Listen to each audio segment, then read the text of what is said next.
આજની ધર્મકથા. પ્રણામ. મદન રેખાજી નંદીશ્વર દ્વીપમાં ચારણ મુનિ મહારાજ પાસે હાથ છોડીને બેઠા છે. સાથે પેલો વિદ્યાધર એના પિતા મુનિ પાસેથી ઉપદેશ ગ્રહણ કરે છે. મનસ્થિતિ એવી છે કે મનની અંદરમાં સતત રમે છે કે બસ આ પ્રસંગ પૂરો થાય અને સીધા જઈએ અને પછીથી મદન રેખાજી સાથે ભોગ ભોગવી અને એમને પત્ની તરીકે આ જીવન હું સાચું અને એમની સાથેનું જીવન માણું. અને પિતા મુનિ એમની સાથે આવેલી એક અજાણી વ્યક્તિને જુએ છે. સામાન્ય ઉપયોગ મૂકી અને સમજે છે કે પોતાનો આ પુત્ર એ બહુ મોટા અકાર્ય અને કુકર્મ તરફ જઈ રહ્યો છે. ન ગુસ્સો કરવાની વાત, ન ટોકવાની વાત, અને સાહજિક રીતે પ્રવચનની માધ્યમે, પ્રવચનની ધારામાં એ રીતે વાત મૂકી કે જે પદ્ધતિ જે છે એ પેલા પુત્રને સ્વયં વિચારવા માટે પ્રેરે. ઉપદેશની આ શ્રેષ્ઠ પદ્ધતિ છે. આપણને એવું ઘણી વાર લાગે કે સામાન્ય કંઈ સમજ નથી પડતી તો આપણે ઓર ડિટેલિંગ કરીને એક્સપ્લેન કરીએ, હજી થોડુંક સમજાવીએ, એને સ્પષ્ટ રીતે કહીએ, થોડો વિસ્તાર કરીએ. પણ એક બહુ સરસ પદ્ધતિ છે. નો ડાઉટ વ્યક્તિ એ પદ્ધતિ બદલાતી હશે, પણ એક બહુ સરસ પદ્ધતિ છે કે જેમાં ટકોર કરી અને સામાન્ય સમજણ ઉપર કેટલુંક મૂકી દઈએ. પ્રવચનની આ પદ્ધતિ ઉપર પેલા પિતા મુનિ મહારાજ ચારણ મુનિ એ પ્રવચન આપી રહ્યા છે. હું કોણ છું, કેવી રીતે, ક્યાંથી આવ્યો, મારી માતા કોણ, મારા પિતા કોણ, આવું બધું જ્યારે સમજીએ છીએ ત્યારે ખ્યાલ આવે છે કે આ સંસાર સ્વપ્ન તુલ્ય છે. અને આવી બધી વાતો પરસ્ત્રી ગમનની ભયંકરતા અને ભયાનકતાને દર્શાવતી વાતો. અને જ્યારે કોઈ એક વ્યક્તિના આશયની શુદ્ધિ છે ને ત્યારે કુદરત એ હંમેશા એની પડખે ઊભી રહે છે. વચન સિદ્ધ વ્યક્તિએ બોલેલી વાતો એ કદાચ બહારથી સાર્થક થઈ શકે, પણ આશય શુદ્ધ માણસે બોલેલી વસ્તુઓ, વાતો એ હંમેશા અભ્યંતર રીતે સાર્થક થાય. વચન સિદ્ધ વ્યક્તિનું મહત્વ એ એની જગ્યાએ છે, આશય શુદ્ધ વ્યક્તિનું મહત્વ એ એની જગ્યાએ છે. આપણે બધા ઘણીવાર ઘણાને પમાડવા, પ્રેરણા કરવા, ડગલા વસ્તુ બોલતા થઈ ગયા. આ કાળ જ એવો છે કે જેની અંદર બોલવાને જ પરોપકાર સમજી લેવામાં આવ્યો. જીવીને બતાવવું એ ભાવના ધીરે ધીરે આપણામાં ઓછી થતી ગઈ. એટલે એમ થાય કે હવે જ્યાં નબળું દેખાય ત્યાં હું બધાને પ્રેરણા કરું. પણ ક્યારેક આપણે આ વસ્તુ ભૂલી જઈએ છીએ કે અસર છે ને એ ક્યારેય શબ્દો નથી કરતા. શબ્દોની પાછળ રહેલો ભાવ અને ભાવની મૂળમાં રહેલું, ભીતરમાં રહેલો આશય, અસર તો એ કરે છે. એ અસરને દીર્ઘાયુષી બનાવવાનું કામ પેલો બોલનારનો આશય કરે છે. અને અહીંયા બોલનારનો આશય બહુ જ શુદ્ધ અને બહુ સ્પષ્ટ હતો અને એટલે એની અસર પણ એટલી જ વિધક થઈ. મણિપ્રભ ઊભો થઈ ગયો. સાહેબને સંબોધીને કંઈ પણ કહ્યું પિતા મુનિને, એને સેકન્ડરી લાગ્યું. એને પ્રાઇમરી કર્તવ્ય એ લાગ્યું કે સીધા મદન રેખા પાસે ઊભા થઈને એમ કહે છે કે હવેથી તું મારી બહેન છે. તે મારી પર ઉપકાર કર્યો. જો તે મને નંદીશ્વર દ્વીપ લઈ જવા માટે ન પ્રેર્યો હોત તો હું એક અકાર્ય કરવા માટે સક્ષમ હતો, સામર્થ્યવાન હતો, લાલાયિત હતો અને મેં કરી જ લીધું હોત. એ તારો ઉપકાર હતો કે જે તે મને અહીંયા લઈ આવ્યું. અને અહીંયા આ પિતા મુનિનો ઉપકાર કે એમણે મને એક ભયંકર કુકર્મ, મારી દુર્ગતિની પરંપરા સર્જાય એવું એક કાર્ય કરતા પહેલા મને અટકાવી દીધો. પ્રાયશ્ચિતનો ભાવ પ્રગટ્યો. અંદરમાં પશ્ચાતાપ થયો. અને હવે આ પશ્ચાતાપ જે છે એની અભિવ્યક્તિ એક સરસ મજાના અહોભાવપૂર્વક થવા લાગી. મદન રેખાજીને તો કહ્યું જ, એમની સામે તો વર્ણવ્યું કે મારાથી કેટલું ભયંકર આ કુકર્મ થવા જવાનું હતું, પણ પોતાના પિતા મુનિને માંડીને આખી વાત કરી કે મને આવી રીતે આ મળ્યા અને મને આવો ભાવ પ્રગટ્યો. એ પછી મેં એમને આવી રીતનું કહ્યું અને આ મહાસતીએ એ સમયે મને જે રીતે વાળ્યો એ અદ્ભુત હતું. હવે પિતા મુનિ એને વાત કરે છે કે તને તો તે જે જોયેલી છે એ ઘટના ખબર છે, હવે તે જે નથી જોઈ એ ઘટના હું તને જણાવું. અને જ્ઞાનના બળથી મદન રેખાજીએ પોતાના પતિને જે રીતે નિર્યામણા કરાવડાવી અને જે રીતે એમણે આ આખી ને આખી એમના જીવનની એ ઘટના, કષ્ટમય ઘટનાઓ એને સંવેદી, એની તાદ્રશ અક્ષરશઃ વાત એ પિતા મુનિ પોતાના પુત્ર મણિપ્રભ વિદ્યાધરને કરે છે. આ સાંભળતા સાંભળતા પેલો વિદ્યાધર ચકિત થઈ જાય છે કે આવું પણ કોઈ વ્યક્તિ જીવનમાં હોઈ શકે. સંસાર ખરેખર આવો ભાગ્યશાળી છે કે આવા વ્યક્તિ અહીંયા જન્મે છે. એ પોતાની કલ્પના કરવા લાગ્યો કે આની જગ્યાએ હું ક્યાં પામર અને આ મહાનતા ક્યાં, અને આવી મહાન વ્યક્તિ, આવી મહાન વ્યક્તિ, આવી મહાન વ્યક્તિ, એમ પછી એકથી એક એના ગુણો સાંભળતા સાંભળતા એને થવા લાગ્યું કે મેં આવો અપલાપ કર્યો, આવું પાપ વિચાર્યું આમની માટે. અને એનો પ્રાયશ્ચિતનો ભાવ એ ઉત્તરોત્તર વૃદ્ધિ પામવા લાગ્યો. હવે નમ્રતા પ્રગટી, હવે વિનય પ્રગટ્યો. આ એક છે ને આપણી એક ખૂટતી કડી છે. આ સામાન્ય વ્યવહાર છે કે જ્યાં અહોભાવ હોય ને ત્યાં વિનય આવી જ જાય. આપણે એક્ઝેક્ટ એને રિવર્સ સિચ્યુએશનમાં આપણા જીવન સાથે સરખાવીએ તો એમ થાય કે આપણને જીવનમાં એકચ્યુઅલી કોના માટે વિનય છે, અને એ વિનય છે તો દેખાશે કે કદાચ એના મૂળમાં ક્યાંક અહોભાવ હશે. પણ આપણે ન પરમાત્માના વિનયવાળા, ન ગુરુના વિનયવાળા, ન ઉત્તમ વ્યક્તિઓના વિનયવાળા, અને તેમ છતાં આપણે એવી માન્યતાવાળા રહ્યા કે આપણને અહોભાવ છે. દેવગુરુ ધર્મ પ્રત્યે આપણને બહુ જ બહુમાન છે. બહુમાન અને અહોભાવ એ સિક્કાની બીજી બાજુ છે વિનય. મારામાં વિનય પ્રગટે જ. અને વિનય એ ગુણ છે, એટલે એ વ્યક્તિ સાથે જોડાયેલો નહીં રહે. આમ બહુ સિમ્પલ એક્ઝામ્પલમાં જોઈએ તો મને મુનિસુરત સ્વામી ભગવાન પ્રત્યે સદભાવ છે, અહોભાવ છે, તો એમના પ્રત્યે મને વિનય પ્રગટશે. તો એ વિનય ક્યારે પણ મુનિસુરત સ્વામી ભગવાન પૂરતો સીમિત નહીં રહે, એ તમામ તીર્થંકર પરમાત્મા સુધી વિસ્તરશે. કેમ? કારણ કે એ ગુણ જે છે એ સર્વવ્યાપી છે, અને જેમ જેમ એ ગુણનો ક્ષયોક્ષમ થતો જશે તેમ તેમ એનું સર્વવ્યાપીપણું જે છે એ વધતું જશે. અત્યારે મુનિસુરત સ્વામી ભગવાન માટે છે, પછી 24 તીર્થંકર પરમાત્માઓ માટે થશે, પછી અતીત અનાગત તમામ તીર્થંકર પરમાત્માઓ માટે થશે, પછી જે લોકો તીર્થંકર બની શકવાના છે એવા તમામ આત્માઓ માટે પણ થશે. એટલે સર્વ જીવ માટે એ સદભાવ, વિનય, અહોભાવ પ્રગટે. આ વિનયની તાકાત છે. પણ આ વિનય જન્માવા માટે અહોભાવ એ આપણા મને ઊભો કરવું પડે. એની માટે સતત અનુપ્રેક્ષા, અનુમોદનનો ભાવ અને પાયાનો ગુણાનુરાગી પડો. સતત ગુણનો અનુરાગ, જ્યાં ગુણ દેખાય ત્યાં અનુરાગ ઊભો થાય. અહીંયા મણિપ્રભ જે છે એની અંદરમાં આવો અહોભાવ ઊભો થતો ગયો. પછી પ્રશ્ન થયા કે આ બધું બરાબર થયું, આ ઓલો પુત્રને જે લઈ ગયો છે એના પછી હવે શું થયું? અને ત્યારે પુના મુનિ ભગવંત એ મદન રેખાજીને કહે છે કે તારો પુત્ર હમણાં સુખી છે, અને તારા પુત્રને એ જે રાજ્યમાં લઈ ગયા છે ત્યાં રાજ્યની અંદરમાં એનું સંપૂર્ણ લાલન પોષણ બહુ જ ઉત્તમ રીતે થવાનું છે. હજી આ વાતો મુનિ મહારાજ આ મણિપ્રભને, મદન રેખાજીને, આ બધાને કરે છે. મદન રેખાજી પ્રત્યેનો અહોભાવ આનો પીક ઉપર જતો થાય છે. એવામાં અચાનક એક નવી ઘટના બની. આકાશ માર્ગેથી એક વિમાન ઉતરીને આવ્યું નંદીશ્વર દ્વીપમાં. વિમાનનું તેજ સૂર્ય અને ચંદ્રથી પણ ચડી જાય એવું રત્નના સમૂહથી બનાવેલું એક આખું વિમાન લટકતી ઘૂઘરીઓ અવાજ કરે.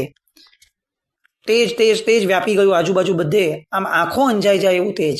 અને આ મણિપ્રભ વિચારવા લાગ્યો કે ઓહો, આ કોણ આવ્યું? મૂળ વિમાન સાથે સૂર્યચંદ્ર આવ્યા?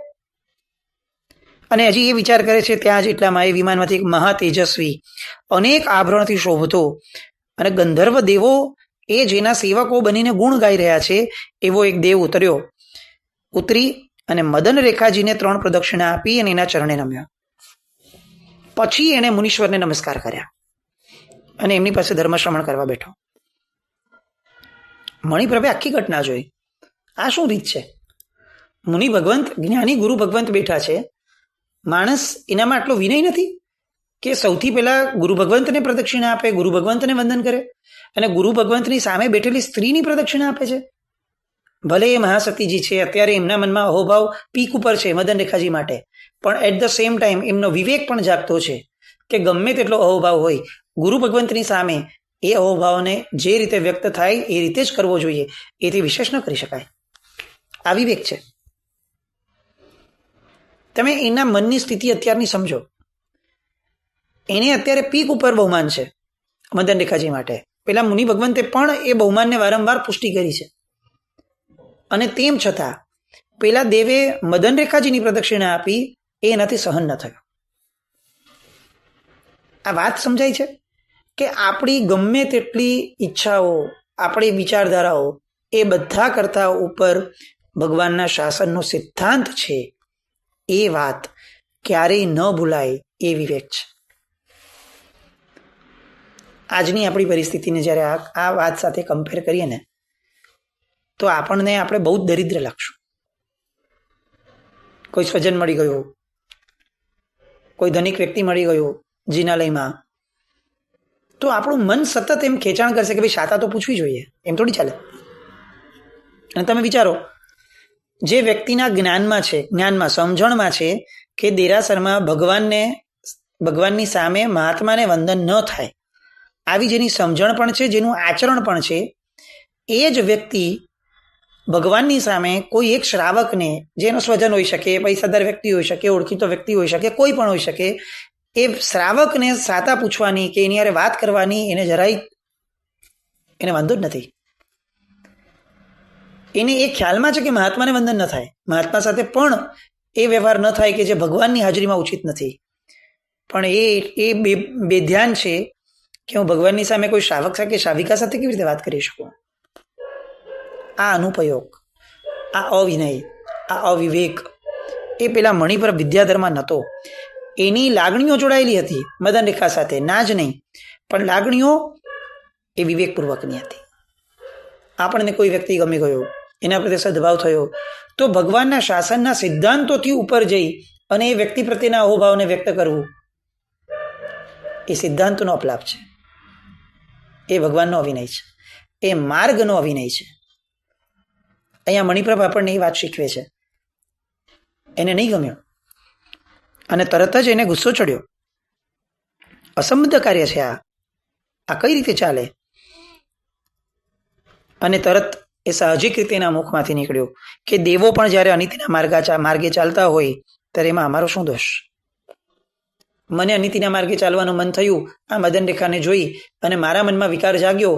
એ અનિતિ હતી ચોક્કસપણે, પણ આ આવડો તેજસ્વી દેવ એ પણ અનિતિના માર્ગે ચાલે છે, તો હવે એમાં અમારો તો શું દોષ? આ 4 જ્ઞાન ધરાવતા મુનિને છોડી અને એક સ્ત્રીને વંદન કરે છે. મનમાં આક્રોશ છે.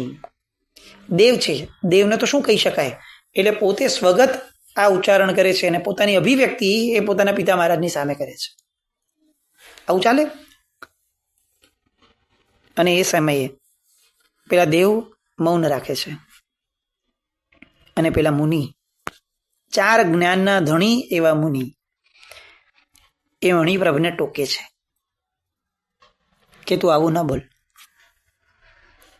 આ દેવ ઠપકો આપવાને યોગ્ય નથી. પેલાને આઘાત લાગ્યો કે આવો કેવો પક્ષપાત, એવું તે કોણ છે કે જેની માટે સિદ્ધાંતને બાજુએ મૂકીને વાત કરે? 4 જ્ઞાનના ધણી મહાત્મા, એટલે શબ્દો તો ન બોલી શકાય, મહાત્માનો વિનય છે, પણ પોતાના મુખના એક્સપ્રેશનથી એણે પોતાનો આક્રોશ વ્યક્ત કર્યો. આ તે કેવું? જેના પ્રત્યે સાહજિકપણે આપણને ભાવ થાય કે આ ખોટું કર્યું છે, એ જ ભાવ મેં વ્યક્ત કર્યો અને તમે એમ કહો છો કે આ ઠપકાની યોગ્ય નથી? અને કુતૂહલવશ, જિજ્ઞાસાવશ એ મુનિ ભગવંતની સામે જુએ છે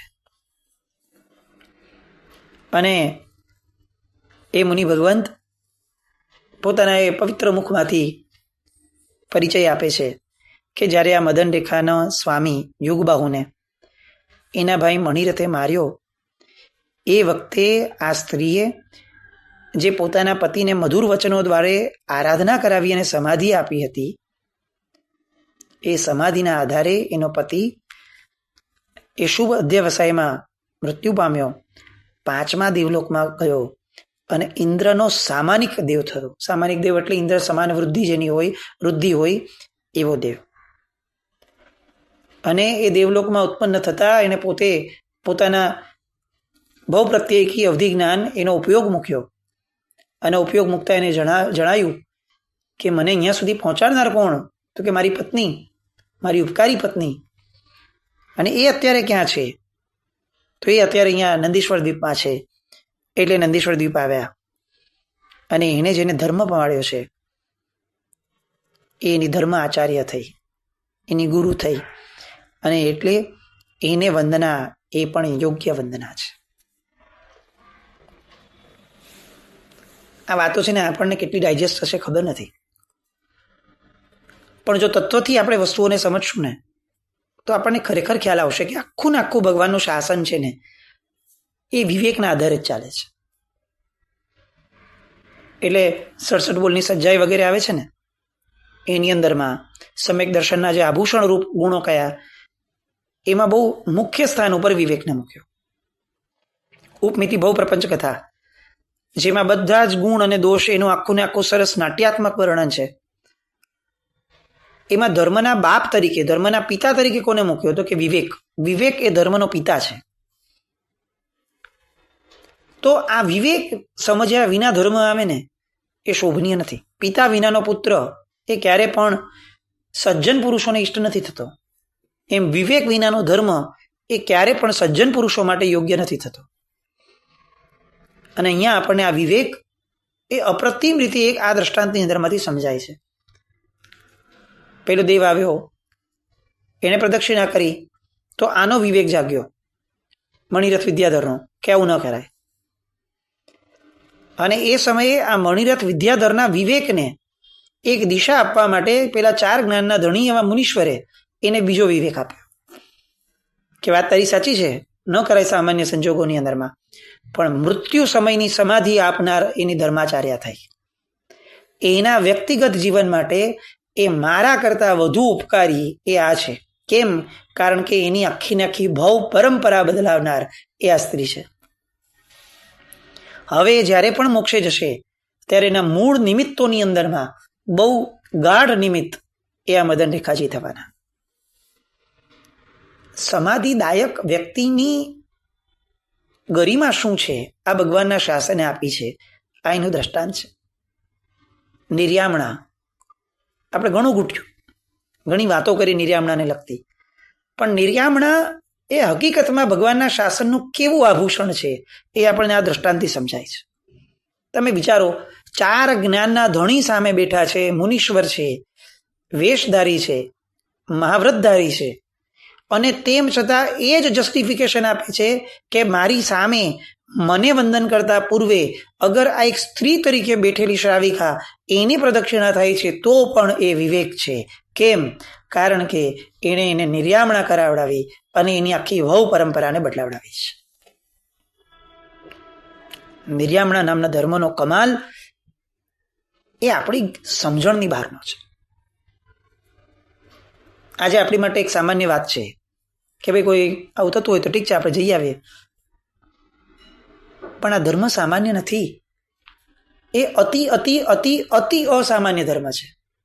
આપણે કેટલાયના જીવનની છેલ્લી ક્ષણો સાંભળી હોય ને ત્યારે આપણને ખરેખર એવું રિયલાઇઝ થાય છે કે માણસ આખી જિંદગીની અંદરમાં એને જે સેવ્યું નથી, એને નથી મળતું, તો એને છેલ્લી ઘડીએ નથી સૂઝતું. એવા સમયે એને આવું કંઈક સૂઝે એવો પુરુષાર્થ કોઈકના હૃદયમાં પ્રગટે છે, એવો ભાવ કોઈકના હૃદયમાં પ્રગટે છે. આ સૌથી મોટો પરોપકાર છે. બીજા પરોપકારો તો કદાચ 50, 50, 70, 80 વર્ષનું જીવન બદલાવી શકે, પણ આખી ને આખી ભવ પરંપરા બદલાવનારનું કામ એ આવા નિર્યામણા અને સમાધિદાયક વ્યક્તિનું છે. એનું ફળ અપ્રતિમ છે. જેમ સમકિતદાયક ગુરુ તણો પચ્ચું વયાર ન થાય, આ શબ્દ આપણે જ્યારે વાંચીએ છીએ 67 બોલની સજ્જાઈમાં, ત્યારે આપણને ખ્યાલ આવે છે કે જો સમકિતદાયક ગુરુની આ ગરિમા છે કે મોક્ષે જવા સુધી ક્યારે પણ એનો પ્રત્યુપકાર નથી થઈ શકતો, તો સમાધિદાયક વ્યક્તિ એ ગુરુની ગરિમા એ કંઈ એની ઓછપ ન ગણી શકાય, એ એનાથી કંઈ પણ ઓછું એને ન ગણી શકાય. અને આની પર તો સ્ટેમ્પ લગાડી 4 જ્ઞાનના ધણી એવા મુનિ ભગવંતે કે ભાઈ મારી કરતાં પહેલાં આને વંદન કર્યું છે, અને એમ છતાં પણ એ વિવેક છે, કારણ કે એ એની ધર્માચાર્યા છે. આ જે લોકો સ્ત્રીઓ માટે ભગવાનનું શાસન એને ગરિમા નથી આપતું એ કહેતા હોય ને, એને આ દ્રષ્ટાંત જઈને સંભળાવવું જોઈએ કે એક 4 જ્ઞાનના ધણી એક સ્ત્રીને પ્રદક્ષિણા અપાય છે ને તેમ છતાં એને વિવેકપૂર્ણ કાર્ય ગણાવે છે. આ સ્ત્રીની ગરિમા છે. જૈન શાસન એને ક્યારેય સ્ત્રી પુરુષનો ભેદ નથી કર્યો. આ એ વાતની સાબિતીઓવાળા દ્રષ્ટાંતો છે. અને પછીથી જે વાતો શરૂ થાય છે, અને હવે મદન રેખાજીનો રોલ પ્લે એ આખો ને આખો કઈ દિશામાં જાય છે, એ બધી વાતો માટે, એમની ગરિમાને સ્પર્શવા માટે આપણે ચોક્કસ આવતીકાલે મળશું. પણ આજના દિવસે આપણે આવું વિચારીએ, ઈચ્છીએ કે સમાધિદાયક બનવાની ઘટના આપણા જીવનમાં વધુ ને વધુ જો આપણે લાવવી હોય તો એની એક જ પૂર્વ તૈયારી આપણે કરવી પડશે. આપણે સમાધિમાં રહેવું પડશે. જે મારામાં નથી હું બીજાને કઈ રીતે આપીશ? બસ હું એ આશયથી પણ મારા મનને સમાધિમાં રાખું, આવો ભાવ આપણામાં પ્રગટે. વિશુભ કામના સાથે જીનાજ્ઞા કંઈ પણ બોલે તો મિચ્છામિ દુક્કડમ. જય નમ, જય અતિ શાસન.